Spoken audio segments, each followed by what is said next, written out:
Alauddin and jasmine ஆக்சுவலா brother and சிஸ்டர்னு சொன்னா உங்களால நம்ப முடியுதா? அது மட்டும் இல்லாம நிஞ்சா ஹட்டோரியோட ஒரு எபிசோட்ல ஆக்சுவலா பேய் இருக்குது அண்ட் மிக்கி மவுஸோட ஒரு எபிசோட முழுசாவே சபிக்கப்பட்டு இருக்குது. உங்களோட சின்ன வயசு கார்ட்டூன்களோட இந்த உண்மைகளை கேட்டு ஷாக்கிங்கா இருக்கிறீங்கன்னா இன்னும் அதிகமா ஷாக் ஆகுறதுக்கு ரெடி ஆயிக்கோங்க. ஏன்னா இன்னைக்கு நம்மளோட சின்ன வயசு கார்ட்டூன்களோட ஒரு சில டார்க் எபிசோடுகளை தான் பார்க்க போறோம். இந்த டார்க் எபிசோடுகள் ஆக்சுவலா நமக்கு சின்ன வயசுல புரியாமலே இருந்திருக்குது.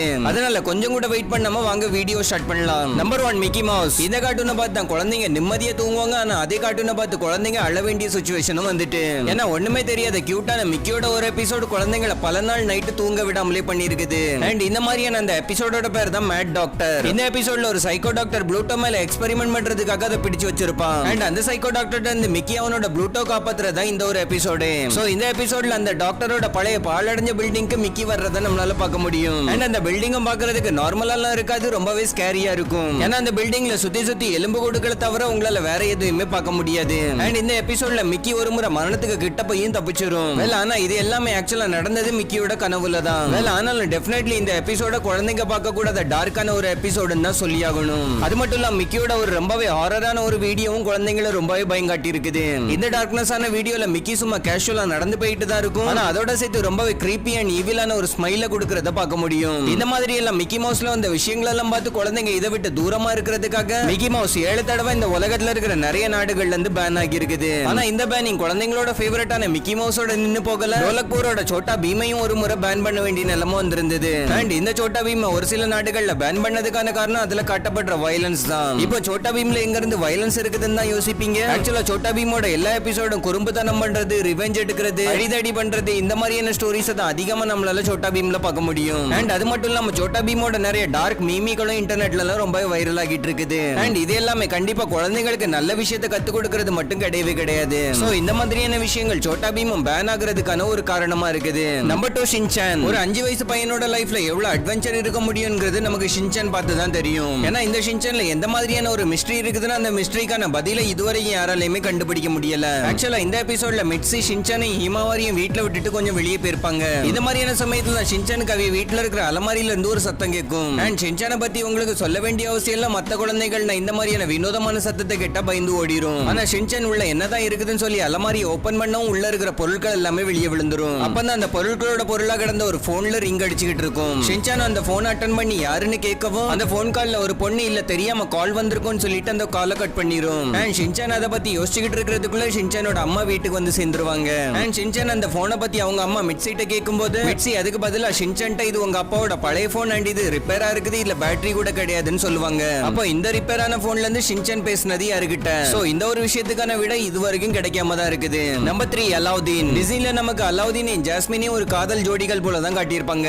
ஆனா அவங்க ரெண்டு பேரும் ஆக்சுவலா பிரதர் அண்ட் சிஸ்டர்னு சொன்னா உங்களுக்கு தூக்கி வாரி போட்டது போல தான் இருக்கும். ஆனா இத நான் சொல்ல அலாவுதீன்ல வந்து ஒரு சீனை பார்த்தே நம்ம புரிஞ்சுக்கலாம். ஆக்சுவலா அலாவுதீனோட லைவ் ஆக்ஷன் மூவி 2019ல வந்தது. அண்ட் கண்டிப்பா எல்லாருமே அந்த மூவியை பார்த்திருப்பீங்க. இந்த படத்துல நம்ம கார்ட்டூன்ல பார்த்த அதே சேம் ஸ்டோரி தான். அலாவுதீன் ஜினிட்ட எப்படியாவது ஜாஸ்மினோட ஒன்னு சேர்றதுக்கான விஷ கேட்பான். அண்ட் ஜினியும் அந்த விஷ படத்தோட எண்டிங் வரைக்கும் முழுசா பண்ணி முடிச்சிரும். ஆனா இந்த படத்துல உள்ள ஒரு ட்விஸ்ட் அந்த படத்துல சொல்லப்பட்ட ஒரு டைலாக் தான். ஏன்னா அலாவுதீன் மூவியோட ஸ்டோரி படி அலாவுதீனோட அம்மாவா இருந்தாலும் சரி, ஜாஸ்மினோட அம்மாவா இருந்தாலும் சரி, அவங்க சின்னதா இருக்கும் போதே இறந்து போயிட்டாங்க. இந்த விஷயத்தை நம்ம ஓகே சரி கோயின்சிடென்ஸா இருக்கலாம் சொல்லி ஏத்துக்கலாம். ஆனா அதுக்கே மேல நடக்கிற இன்னொரு கோயின்சிடென்ஸை பாருங்க.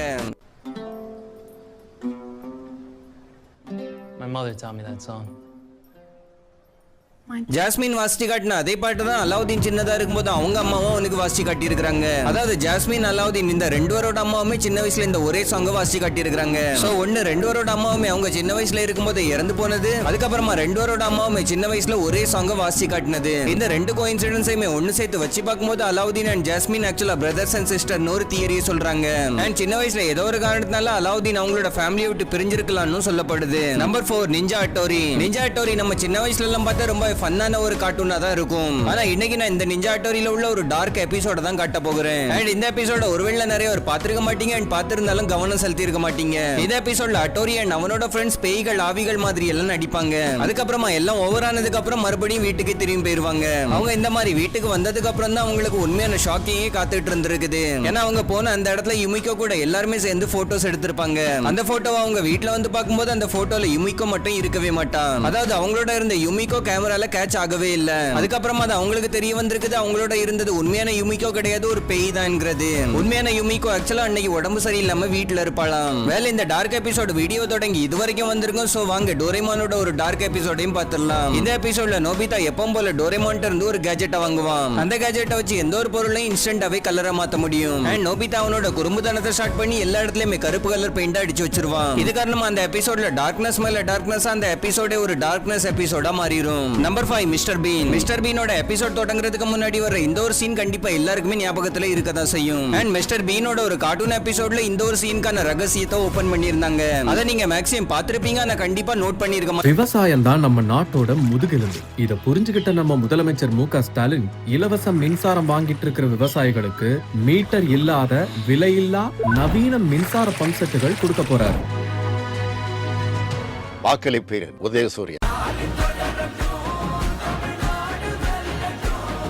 கண்டிப்பா நோட் பண்ணிருக்க மாட்டீங்க. இந்த எபிசோடோட ஆரம்பம் மிஸ்டர் பீனை போலவே தெரியுற இன்னொரு நபர் டர்ன் தான் ஆரம்பிக்கும். அந்த மிஸ்டர் பீனை போலவே தெரியுற நபர் குறும்புத்தனமான ஒரு கேரக்டரா இருக்கிறது மட்டும் இல்லாம மிஸ்டர் பீனோட கேர்ள் ஃப்ரெண்டையும் ரொமான்டிக்கா கரெக்ட் பண்ணிடுவான். அதுக்கப்புறம் மிஸ்டர் பீனோட அந்த கேர்ள் ஃப்ரெண்டையும் கூட்டிட்டு தன்னோட வீட்டுக்கு போகிறது கிளம்பிடுவான். அண்ட் அந்த மிஸ்டர் பீனை போலவே தெரியுற அந்த நபரோட வீடு பூமியில எங்கேயும் இல்ல, வேற ஒரு கிரகத்துல இருக்குது. அதனால தான் ஒரு யுஎஃப்ஓல ஏறி மிஸ்டர் பீனோட கேர்ள் ஃப்ரெண்ட் அந்த இன்னொரு மிஸ்டர் பீனும் கிளம்புவாங்க. அதுக்கப்புறமா அந்த எபிசோட்ல மிஸ்டர் பீனை போல தெரியுற ஒரு நபர் இல்ல, அந்த யுஎஃப்ஓக்குள்ள மிஸ்டர் பீனை போலவே தெரியுற பல நபர்களை பார்க்க முடியும். அண்ட் கடைசியா ஒரு மிஸ்டர் பீனை இந்த மாதிரி யுஎஃப்ஓல இருந்து கீழே விட்டுருவாங்க. சோ இந்த சீன் தான் இந்த சீனோட கண்டினியூட்டியா இருக்கலாம்னு சொல்லப்படுது. அதுக்கப்புறமா அந்த mister Bean character actually human கிடையாது, மிஸ்டர் பீன் ஆக்சுவலா ஒரு ஏலியன் சொல்லி இன்னைக்கு வரைக்கும் இன்டர்நெட் முழுவதுமே சொல்லப்படுது. Number 6 no Adventure Time. இந்த கார்ட்டூன் குழந்தைங்க பாக்குறதுக்கான கார்ட்டூன் மட்டும் இல்லாம இது பெரியவங்க பாக்குறதுக்கான ஒரு கார்ட்டூன் சொல்லப்படுது. அதனால தான் இந்த கார்ட்டூன்ல காட்டப்பட்ட ஒரு சில சீன்கள் ஆக்சுவலா டிவில காட்டியிருக்க கூடாது, ஆனாலும் காட்டியிருக்காங்க. எக்ஸாம்பிளுக்கு இந்த ஷோல உள்ள கேரக்டர்ஸ் மனிதர்களோட சதையை சாப்பிடுறது அண்ட் தங்களை போலவே தெரியுற இன்னொரு நபரை சாப்பிடுறது, அது மட்டும் இல்லாம முக்கியமான பிரின்சஸை காப்பாத்திட்டு மத்த பிரின்சஸ்கள் எல்லாம் கொல்லுறது, அது மட்டும் இல்லாம அட்வென்ச்சர் டைமோட இந்த ஒரு சீனும் ரொம்பவே டார்க்கான ஒரு சீனா இருக்குது. அது மட்டும் இல்லாம இந்த ஷோல ஒரு சில அசிங்கமான விஷயங்களையும் ப்ரோமோட் பண்ணிருப்பாங்க. சோ இந்த கார்ட்டூனை குழந்தைங்க பெரியவங்க எல்லாருமே பார்க்கலாம்னு சொல்றதை ஏத்துக்கவே முடியாது. கண்டிப்பா இந்த அட்வென்ச்சர் டைம் குழந்தைங்க பாக்குறதுக்கான ஒரு கார்ட்டூன் ஷோ மட்டும் கிடையவே கிடையாதுன்னு தான் சொல்லியாகணும். Number 7 Tom and Jerry. நம்மள சின்ன வயசுல அதிகமா சிரிக்க வச்ச கார்ட்டூன் எதுன்னு கேட்டா கண்டிப்பா நம்ம எல்லாருமே கண்ணை மூடிட்டு சொல்றது டாம் அண்ட் ஜெர்ரியா தான் இருக்கும். ஆனா இந்த டாம் அண்ட் ஜெர்ரியில டார்க்கான ஒரு சீனை காட்டியிருப்பாங்க. அந்த சீனை நீங்க இதுக்கு முன்னாடி கண்டிப்பா சாதாரணமா தான் பார்த்திருப்பீங்க, ஆனா அதுக்கு பின்னாடி இருக்கிற உண்மையை தெரிஞ்சுக்கிட்டீங்கன்னா உண்மையாவே சேடா தான் இருக்கும். டாம் அண்ட் ஜெர்ரியோட ஒரு எபிசோட்ல டாம் இறந்து போகிறத கண்டிப்பா எல்லாரும் பார்த்திருப்பீங்க. டாம் இறந்து போனதும் அவனோட ஆவி சொர்க்கத்தோட வாசலுக்கு போய் ஹெவன்லி எக்ஸ்பிரஸ்ங்கிற ஒரு இடத்துல நிக்கிறத நம்மளால பார்க்க முடியும். அந்த இடத்துல ரெஜிஸ்டர் பண்ணிட்டு தான் அங்க வர்ற ஆவிகள் எல்லாமே சொர்க்கத்துக்குள்ள நுழைய முடியும். அந்த சீன்ல தான் இந்த ஒரு 3 குட்டி பூனைகள் வர்றதும் காட்டப்பட்டிருக்கும். இந்த 3 குட்டி பூனைகளும் ஒரு கட்டப்பட்ட சாக்கு பைக்குள்ள இருந்து வெளியே வந்து ஹெவன்லி எக்ஸ்பிரஸ்க்குள்ள ஏறதுக்கு போகும். அதாவது இந்த ஒரு சீனுக்கு பின்னாடி இருக்கிற ரியாலிட்டி என்னன்னா, யாரோ இந்த 3 குட்டி பூனைகளையும் கொஞ்சம் கூட இறக்கம் இல்லாம ஒரு சாக்கு பைக்குள்ள கட்டி தண்ணிக்கு உள்ள மூழ்கிறதுக்கு தூக்கி போட்டு கொண்டு இருக்காங்க. டாம் அண்ட் ஜெர்ரியில இந்த மாதிரி சிம்பிளா காட்டப்பட்ட இந்த சீனுக்கு பின்னாடி ஆக்சுவலா இவ்வளவு பெரிய விஷயம் இருக்குது. அது மட்டும் இல்லாம இந்த மாதிரி பூனைகளை கொல்லுற விஷயம் கார்ட்டூன்ல மட்டும் இல்ல, நம்மளோட ரியல் லைஃப்லயே மக்கள் இந்த மாதிரி பண்றாங்கன்னு சொல்லி ஒரு ஆர்டிகல்லையும் வந்திருந்தது. ஓகே ஃப்ரெண்ட்ஸ், இந்த வீடியோல அவ்வளவுதான். ஐ ஹோப் நீங்க வீடியோ இது வரைக்கும் பார்த்திருக்கீங்க. நான் வீடியோ உங்களுக்கு பிடிச்சிருக்கும்னு நினைக்கிறேன். வீடியோ பிடிச்சிருந்தா வீடியோ லைக் பண்ணி உங்க ஃப்ரெண்ட்ஸ் அண்ட் ஃபேமிலியோட ஷேர் பண்ணுங்க. அண்ட் இதே போலவே இன்னும் இன்ட்ரெஸ்டிங்கான கார்ட்டூன் வீடியோஸோட கலெக்ஷன் ஐ பட்டன்லயும் கொடுத்திருக்கேன். அண்ட் இப்போ எண்ட்